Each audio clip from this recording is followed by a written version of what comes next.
everybody. Karen Roby and Dallin Adams here for Tech Republic, talking today about the largest science fair on Earth. Dallin, this is pretty cool. This article you put together here about this. Unfortunately, uh, because we're living through a pandemic right now, things couldn't exactly go as planned or as they have in the past. But talk a little bit about this science fair and why this year is pretty unique. Yeah, so the Society for Science in the Public for the last 70 years puts on the ISEF, which is the International Science and Engineering Fair.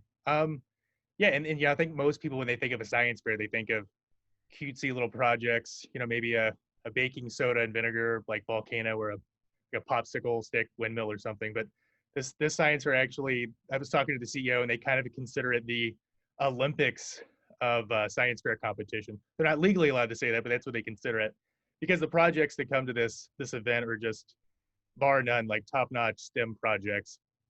And so this year it's a little bit different because typically they have it set up where everyone comes up. There's an affiliate fair system, so students participate in their local fair. Then there's like a group of kids who are in consideration to compete, sort of like in the finalist projects, and all of those projects go to compete in one big the ISEF festival. This year, since not all students were allowed to participate in the affiliate programs due to lockdown, they're actually hosting a virtual science fair this year for the first time.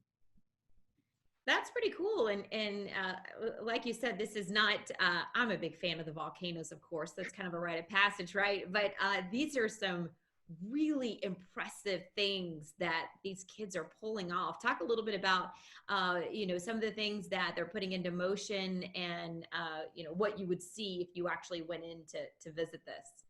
Yeah, totally. These projects are pretty primo. You're looking at them and some of these things you just can't believe that a high school, like this is for high school students typically, and typically juniors and seniors. Yeah, the stat I learned from the CEO of the Society for Science of the Public, she said that 25% of the students that come to the fair come in patented or patent ready. And that is just like kind of mind boggling. Some of the projects that have spun out of this, I was speaking to one former contestant winner, and she had the student had put together a project that was entirely based around a machine learning software program that tracks space debris. And after this turned into a startup program while she was in college, and she pursued that. Wow. Um, yeah, and then some of these projects become more timely sooner than you would think too. There was a 2015 or 2016 project I was looking at where a student had kind of put together a project that mitigates the flow of airborne diseases on aircraft, which at the time you think about it, that's right around the time of the Ebola outbreak in the US. And, circulation patterns on airplanes were really big. And, Yeah. flash forward to 2020, and we're talking about it all over again. And actually, he said he's been in communication with, the students said they'd been in communication with different aerospace companies about fast tracking the design and having that implemented in the near future.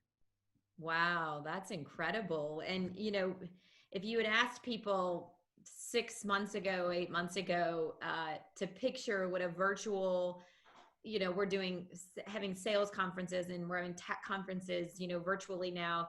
And to even think about a science fair, trying to do that online would have seemed so incredibly foreign, but that's what they were forced to do. So how does it work? You can go in and kind of move around and see what's there. Totally. And this was in a matter, I think when I was speaking to the organizers, they said in a matter of, the show was going to go on up until about a month ago. So I think they had a total of about 4 weeks to put this all together and switch it from a traditional in-house fair in Anaheim, California to an entirely virtual event.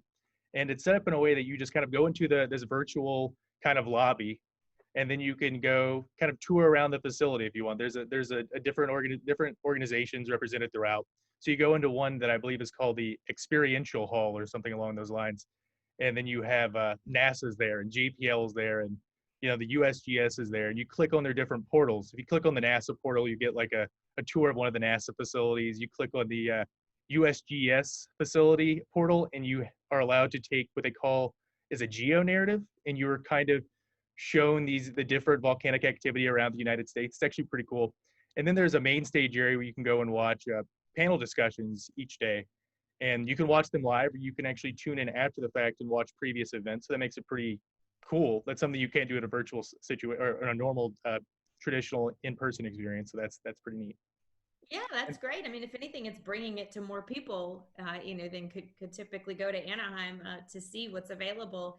That's great. And you have, Dallin, in your article there, a link to where people can follow to go see this. Yeah, then you can go, of course, see the different student projects, and then individually you have it set up to where you go in there and they have like a written presentation of what their project is based on. And then some of the students have developed video assets to go along with that and slideshows to get a little bit more in depth and personal with it. Yeah, and you can just click on the article. I believe it links out to the ISEF, and then yeah, it's all there and ready to go. That is super cool. All right, well, we hope all of you guys will check it out. Something neat too to bring to your kids' attention and have them, check out with you as well. So for more on the incredible science and engineering fair that is, you can check that out in Dallin's article there on Tech Republic. Thanks for watching, everybody.